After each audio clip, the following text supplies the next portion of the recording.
I'm back with another Five Nights at Freddy's unboxing video. Very swaggers indeed. Now don't worry, I'm not going to make that same stupid special delivery joke that I did last time, because today I have a new joke.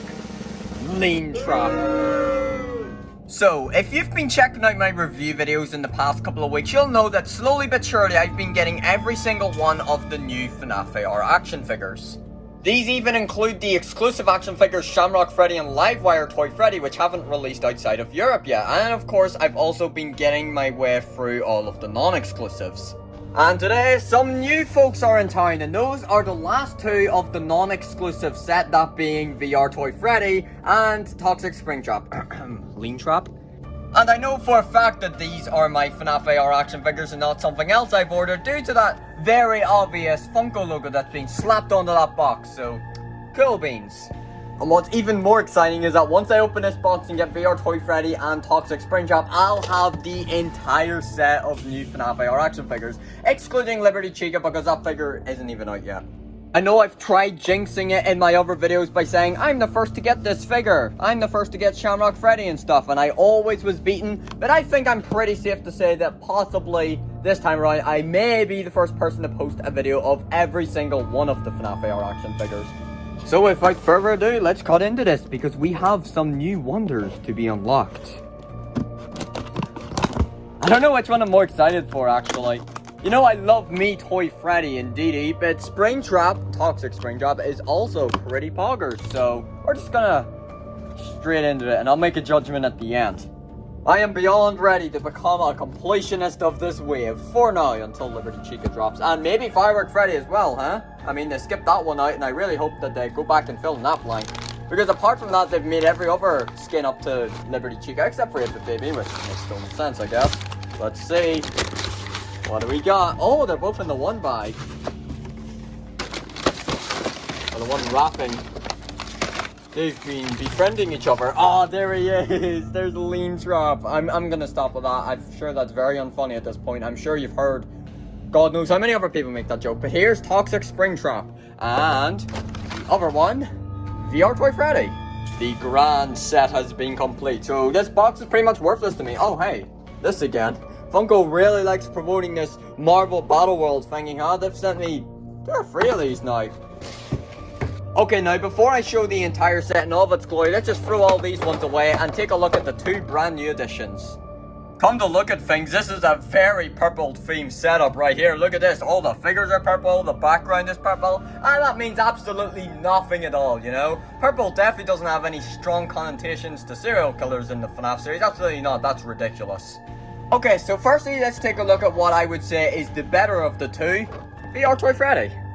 Now check out Toy Freddy and his maxed out drip, swagging out with that VR headset on. Now, unfortunately, my box keeping needs is preventing me from, you know, freeing him from his wretched cabinet. But I'm hoping that you'll forgive me for this because these are, you know, the non-exclusive figures have been out for over a month now over in the US. And, you know, countless people have already unboxed them on their channel. So if you want to see the man outside his box, head over there. When comparing this figure to the in-game skin of VR Toy Freddy, he does a damn good job at looking like it. He's got the nice purple color scheme going on, and of course the iconic VR headset, which really makes for the character, it's literally in the name. And of course they're going in well with the details here. They've just like Livewire Toy Freddy, they've got all like the circuit boards going through it. It's everywhere, literally, like even on the hat as well, which is very nice detailing. So there ain't much more to comment on here other than the fact that it does look really, really good. I mean, he does look like Toy Freddy, alright. You know, got all the distinct features. You've got the thick tummy going on there and stuff. He's also got the buttons and even the stripe on the hat. It's hard to see on VR Toy Freddy, but I could assure you it's there, which really, you know, makes him distinctly the Toy Freddy that we know and love. Need I remind you just how grateful I am that there are now official toy animatronic sculpts by Funko. Of course, I've said it before, but this is something I would have totally killed for back in the days of 2016 and 2017, and I'm so glad that they actually exist now. Now, with the existence of these sculpts, Funko can make a real quick, easy move and make who knows how many bucks by just simply taking these skins and then making action figures of the original Toy Freddy, Toy Bonnie, and Toy Chica. That would be great, and you know what else would be even cooler? If they expand on that and make an actual Mangle that isn't Funko Foxy, and maybe other additions such as Puppet and Balloon Boy. I know for a fact that that, as well as the Withered Wave, is a dream wave for many people. Anyway, let's get back to talking about Toy Freddy, because we're not done with you just yet. Now, unfortunately, he isn't free of problems, which makes sense because it is like a 10 quid action figure. You get what you pay for, so there are a couple of things I'll bring up now. Firstly is that he is missing his shades of blue that's on the skin in the game. Now, I totally understand this due to like budget costs and all, and the fact that this is, you know, a relatively cheap action figure, but it just does look a little bland without it, and I would have really liked to have them there. On another thing, if you're looking real close in the face there, you can see he only has 2 freckles on each side instead of 3. Now, it is entirely possible that they are there, but the VR headset's covering it. And that's really it in terms of my complaints with the figure. It looks really, really good indeed. It's definitely the Toy Freddy I know and love. So, although I can't comment on the articulation, I am going to say that it's probably practically the exact same as the Livewire Toy Freddy. Because if you think back to my unboxing from last week, you know that I bought 2 Livewire Toy Freddy action figures. One to keep in the box and then one to open for that video. So, very, very cool. So, of course, it's just got, you know, standard articulation. And I assume that they have the exact same, you know, of course they have the same articulation, but I'm talking about the strength of it. And of course it is pretty damn solid. You do all sorts of awesome poses with Livewire Toy Freddy and VR Toy Freddy, you know, head rotation, just all the usual FNAF action figure, you know, movement. And that's wrapping up for VR Toy Freddy. Let's move on to the other figure that I got today. Where is he? There he is, at the very bottom of the pile. Toxic Springtrap.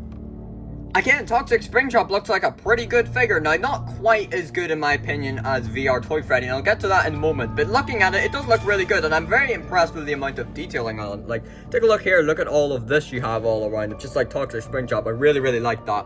Something else I actually find really, really cool is the fact that this is a Springtrap sculpt. They've only ever made one other Springtrap figure before, and it was, of course, of the normal Springtrap. And to get him, it was a build-a-figure. You had to buy all of the Wave 1 action figures. So this is just him on its own. So it's really cool to have like a non-build-a-figure Springtrap, pretty much, because it's the exact same mold.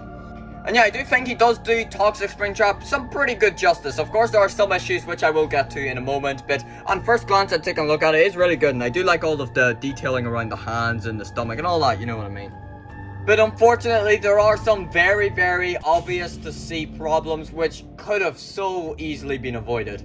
Okay, so firstly, we have the eyes. Of course, these are just taking the eyes from the original Springtrap figure, but like the way Toxic Springtrap all looks in the game, they look totally different, and it could have been something that's easily avoided. It would look so much better if they actually were like the white and black that they were in FNAF AR. And the other thing, which is something that sticks out like a sore thumb, and I have no clue why this exists, but the nose. Why is it that color? How did they mess that up? I guess it's probably to do with how it glows, but like, come on.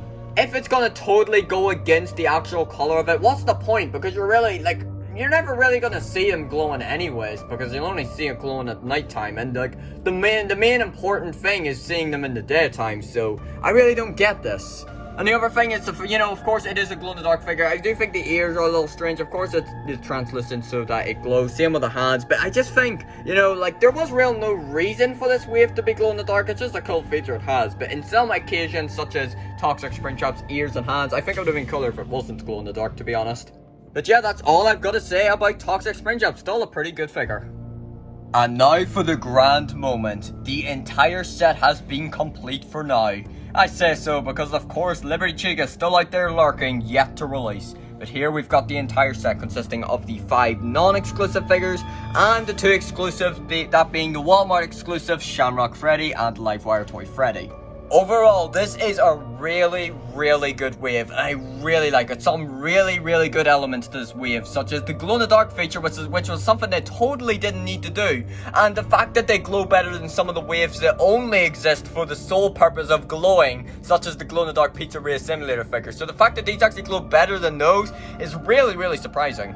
And of course, one of my favorite things about the wave as well is of course the introduction of the toy animatronics sculpts, and I really hope that they put these sculpts to even better use and make the original toy animatronics, as I've already said. So all of these of course glow in the dark except for Shamrock Freddy. He's like his own thing, you know. He has a totally stylized box. All these other ones have the same Arcade Mayhem styled box. Hunting down each one of these figures over the past month or so has been really fun, and I've loved every moment of it. And this is definitely a merch drop that I'm definitely going to remember. And now I am very proud to say that I have the entire set again, minus Liberty Chica, but let's just forget about that for now and let me enjoy the glory. So there you have it, folks, with all of the new FNAF AR action figures. I'll see you next time. on their way to Springtrap and pissing and giving a little another name. A little might go anywhere. Rather going glory to a war that would be giving